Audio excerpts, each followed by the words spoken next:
Did you learn a lot from Tom? Yeah. Oh, yeah. It's just amazing. Amazing. I love Tom Brady. Just amazing. I mean, you're enamored. I could see you right there.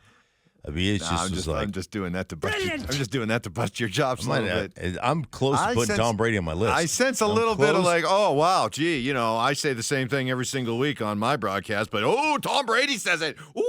So smart. Oh, he's so smart. Genius. The guy's a savant. genius. Oh man, what insight! Yes. I'm hanging on every word. Right. No one in television does it quite like Tom Brady. Nobody. No, he's the best. He hasn't even called a game yet that matters. He's already the best. He's already. Huh, Mark? Yes. No, it's true. It is 100% true. It's Tom Brady's world. I'm just living in it. Put him on my list, Johnny. Put him on. No, don't do it. Don't do it, John. Not yet. Not yet. So, question. We're talking about the importance of slot receivers. Do you project Marvin Mims can be the next great Broncos slot receiver? No. I think he's an outside guy. It'll be really interesting to see kind of what they do. I'm trying to think back to who played slot for Sean all those years. Who was in? Now they run a lot of different formations and a lot of different personnel groups. So I'm not sure that they had a big time kind of. Michael Thomas kind of like that? He was a guy that was he was running those routes in the middle of the field. Yeah. So, I wonder, and I've wondered this for a while, if, the typical slot receiver is a quick little dude, that in and out of breaks and all that stuff. But I've wondered for a while if Courtland Sutton wouldn't be a better slot guy. You said that last year. Yeah. Just a big body. You're not. So the one of the things that everybody talked about in regards to Bo Nix was the accuracy with which he threw the ball, right? Throwing it away from the leverage of the defender so you're basically dictating where the defender is by the way you throw the ball to have the receiver turn away from the potential big hit and all those kind of things. So why not put a big body in there? Why not have a big body running crossing routes, somebody who could be physical down in there? And you're not talking about, necessarily runaway, breakaway speed, but now you're putting a different dynamic in the slot, and you went out and got Troy Franklin who can flat pick him up and put him down. You got Marvin Mims on the outside who could be a decent player. I think there's a potential. I think that Timmy Pats was that guy for a while, but he keeps getting hurt, obviously. So let's say this. Boy, I hope for this. I think we all do. Let's say Tim Patrick's able to stay healthy. What's his role in this passing game?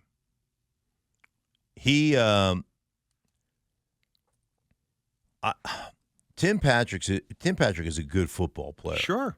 So he could be that slot guy. He could be that motion receiver. He could be that receiver that allows you. So one of the things that the Rams do exceptionally well, better than anybody else in the NFL, is they've got a couple of receivers who can block like tight ends, that being Cooper Kupp and Puka Nacua. So they can get in to 3 wide receiver sets and run 12 personnel plays, run the run game out of that you haven't necessarily prepared for, or you've gone to a nickel defense and you've taken a linebacker out. So you're not necessarily prepared to stop the run from just pure body standpoint, size standpoint. So like Timmy Pats could be that insert guy, that insert player, that guy that's blocking safeties and doing those things, and still he could be a slot guy as well.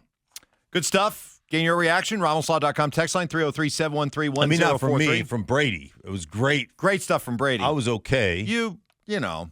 But Brady's stuff was, He's the gold standard. Yeah, it was mind-boggling. Yeah, I mean, the stuff Brady said had already wow.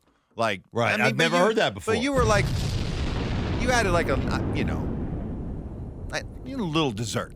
That was like a little dessert. Brady was my main meal. That was my steak. Bring like a little sorbet to change the palate a little bit. Exactly. You were a palate cleanser right there. Right. Yeah. Hey, he brought the steak and the sizzle. That's right. I just brought the palate cleanser. Palate cleanser.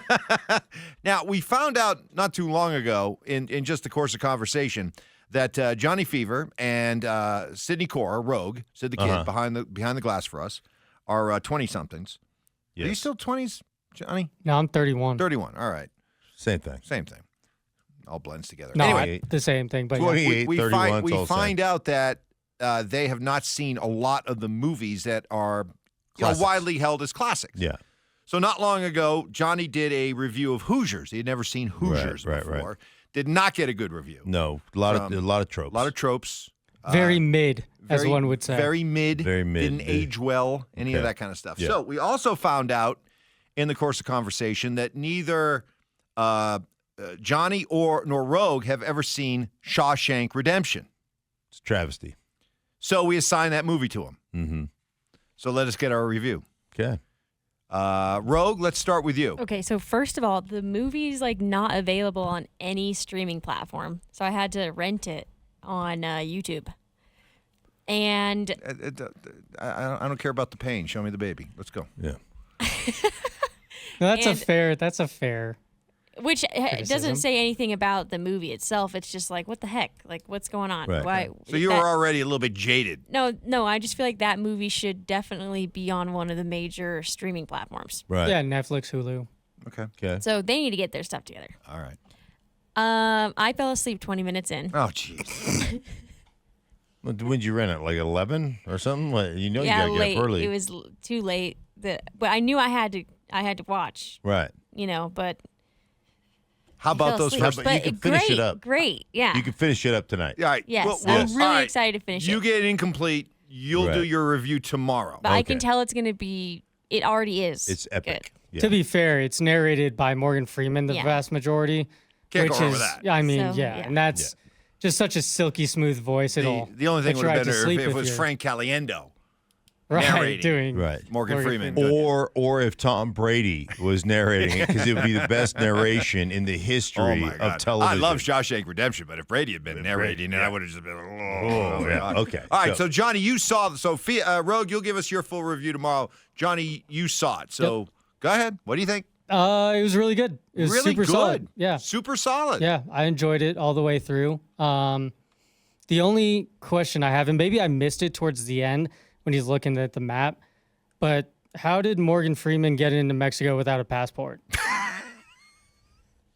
That's my only question.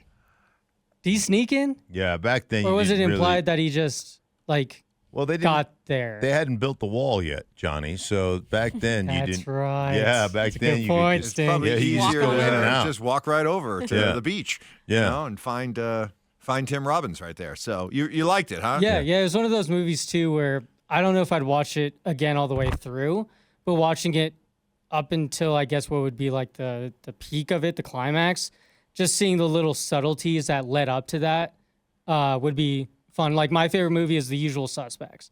So I've watched that movie 4, 5, 6 times too, and you catch these small things Right, yeah. leading up to the end. So I'd give it like 5 being just like it was an all right movie. I would give Hoosiers a 4. I'd give Shawshank like a really good 7. So now you said Hoosiers didn't age well, but Shawshank was like at the same time as It took Hoosiers. place around the same time. Yeah, Yeah, it took around. Yeah, so why does there that? was actual character development, Mike. I actually knew about and cared about the characters. There was no trope. No trope. Oh, it's tropes. I mean, every movie has What tropes. about? Because you also said there were parts of Hoosiers that was just not like realistic. What'd you think about the whole crawling through the sewer when he, did that? That's all balls, man. That's all balls. That I don't is know all if I balls. could climb That is all through balls. 500, 500, what was it, 500 yards of sewers. sewage, Ugh. prison sewage, Oh, my which goodness. is even worse. I think. Yeah. But I So- did start something else last night. Okay. Since we were talking about shows. Yes. And I'm so late on this show, I understand that. But I started watching Vikings last night on Netflix. I watched the first 3. I stayed up a little too late last night watching the first You're 3 hooked. episodes. You're hooked. It's so good. Vikings. Okay. I haven't seen it either, but I've heard a lot of good things about it. Really? Yeah. We threw this question out earlier, so I guess we can reset the question. Right. What are you binge watching right now? What shows are you binge watching? Summer months, you got a little bit more time on your hands, maybe catch up on some shows. We're asking for your advice, texters. RamosLaw.com text line 303-713-1043. What shows are you binging that you would recommend for other people if they're looking for a show to I'm watching 5 shows right now. I'm Right. trying to work my way. I'm working my way through Mad Men, Suits, Poker Face, 30 Rock, and Curb Your Enthusiasm. Basically all at the same time. I got so much on my plate right now. By the way, the RamosLaw.com text line says the Shawshank Redemption, when that movie was made, that time period, you could still go to Mexico with just your driver's license. But that leads me to believe if you spent most of your life in prison and then you get released as a 70-some-odd-year-old man, right? Do you have a driver's license? You have a driver's license, right. You may not have a driver's license, but you probably have a 24-year-old girlfriend. Maybe she can smuggle you across the border. She smuggled him over, Johnny. That answers your question. Oh, my goodness. What year Or did that the movie girl come you're out? dating actually old enough to have a driver's license. Right. Right, Bill? What? In case you missed it, Bill Belichick, 72, dating a 24-year-old. Gross. Gross. It is gross. Wow. Ugh, it is gross. It is.